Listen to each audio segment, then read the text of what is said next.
हो यहाँबाट चाहिँ म सर्टकट जान्छु कि तर हैन उ त्यो गाडी हिँडिरहेकोतिरबाट चाहिँ मेन रोड छ हैन तर यतापट्टि चाहिँ हेर्न पुरै हुसुलेको त्यो मेन रोडको लाइटहरू देख्न नि यति गाह्रो हुने के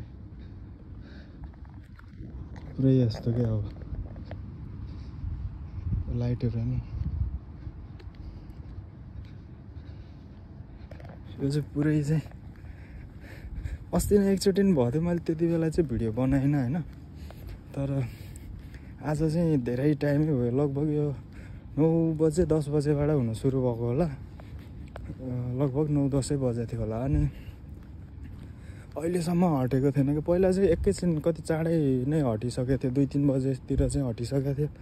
अनि आज चाहिँ 9 बजे 10 बजेबाट स्टार्ट भएर पनि हट्दै हटेन के यो अनि मैले चाहिँ आज चाहिँ कामबाट निस्किने बेलासम्म नहटेपछि चाहिँ अनि भिडियो बनाएको के यो चाहिँ पुरै चाहिँ के यस्तो के अब यो यतातिर पुरै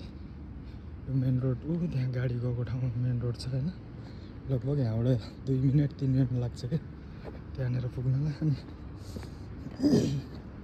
पुरै यस्तो के चिसो फेरि कुरै छोडिदिउँ हावा चल्छ त्यस्तै के हावा त्यस्तै चल्छ दिम्सोमा चाहिँ फेरि हिँड्नै सक्दैन फेरि यस्तो त्यो यो ओठहरू फुट्ने के त्यो हावाले के एकैछिनमा के त्यस्तो चिसो हावा गर्मीमा फेरि त्यस्तै तातो हावा आउने जाडोमा चाहिँ अनि फेरि चिसो हावा एकैछिनमा ओठ फुटिहाल्ने के यस्तो के जाडो चाहिँ फेरि डेन्जर जाडो हुन्छ कि अब चाहिँ जाडो सुरु भयो लगभग 2 महिना 3 महिना जति चाहिँ 2 महिना 3 महिना जति चाहिँ लगभग जाडो हुन्छ जाडो फेरि डेन्जरै जाडो हुन्छ कि हाम्रो नेपालतिर जस्तै के अरे हुन्छ नि पुस माग्न जस्तै के त्यस्तै चिसो हुन्छ गर्मी लागेपछि चाहिँ फेरि सकिँदैन कता कताबाट पसिना निक्लिने थाहा पाउँदैन त्यो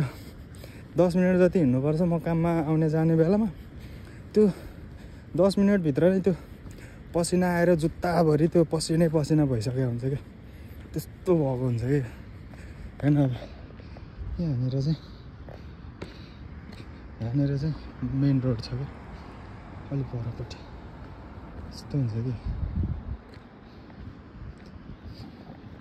म यो चाहिँ भोलि दिम्सोमा देखाइदिन्छु क्या तपाईँहरूलाई